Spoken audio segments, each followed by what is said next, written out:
Hello, Tess. Hi. Welcome back again to the next workshop, to the follow-on workshop. Because we did one previously Yep.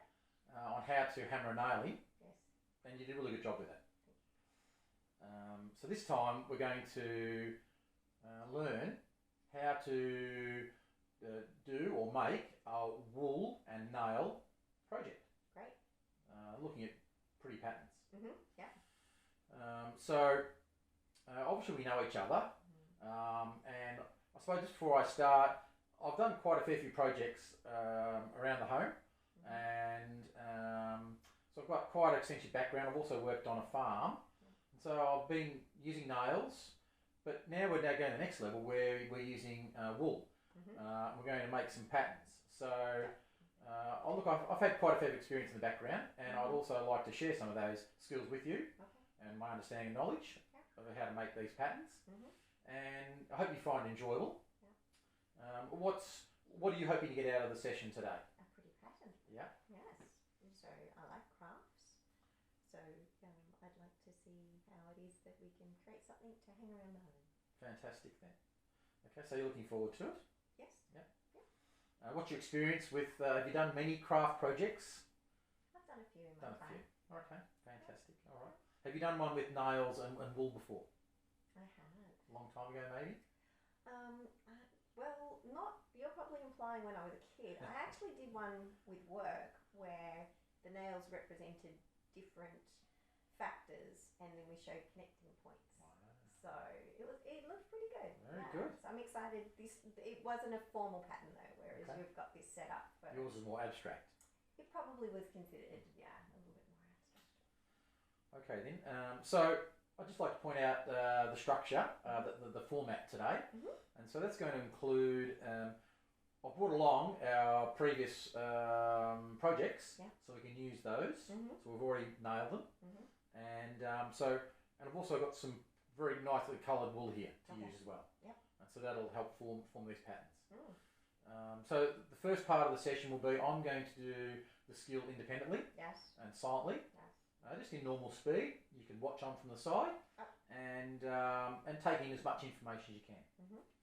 The second part of the demonstration will be I will do the exact same skill, but this time I'll talk about it and you incorporate some teaching points. And so you can not only see me visually performing it, but also listen to the feedback and the teaching points that I'm giving. So I suppose the important part is to take all that information in, and then the next step, what we'll do is we'll do that demonstration together.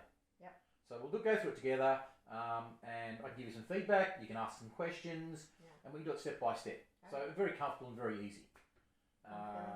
Doing the workshop together. And the last part is once you've had enough practice, then through that guidance, the last step is that you'll do the last part of the workshop by yourself, where you can do it independently, and it'll take 2 or 3 minutes, and you'll be able to do the final pattern by yourself, and I'll just watch on. So, so hopefully you're looking forward to it. Another part I'd just like to recommend, so in regards to maybe a couple of housekeeping items, issues. So we are in a house here.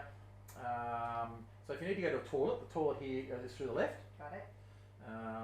And also, in the event of something happening within the house where we need to exit quickly, for example a fire, then there's an exit door. The closest exit door is here. Yep, great. Okay, with the exit sign over it. Yes. And other than that, it's always really important to remember when doing workshops or working around the home or working with tools, we need to be really safety conscious. So we need to make sure it's a safe area. There are no slips or trips or hazards. And if we have pets, we need to maybe lock them up or keep them away from us in another room. And also we need to, obviously project, we can work with children. And so that is fantastic. But if we're not working with children, maybe we're using other more some dangerous equipment that could be dangerous, then we need to make sure our children and other people in the area are kept away from us or are aware of what we're doing. So we need to be conscious of the safety aspects when doing these projects. Look, I know we're not hammering nails like we did last session, but I'd still like to put on some safety glasses so that, look, it's really good to be safety conscious, and it won't hurt wearing safety glasses for any job to do around the house. So I think it's probably a good habit to get into. All right. So I'd like us to wear those as well today. Okay. Any questions so far, Tess? No, I don't have any. Yep. And at the end of the session, when we're finishing up, I'd also love for you to provide some feedback in a form. I've got a survey form. Yep.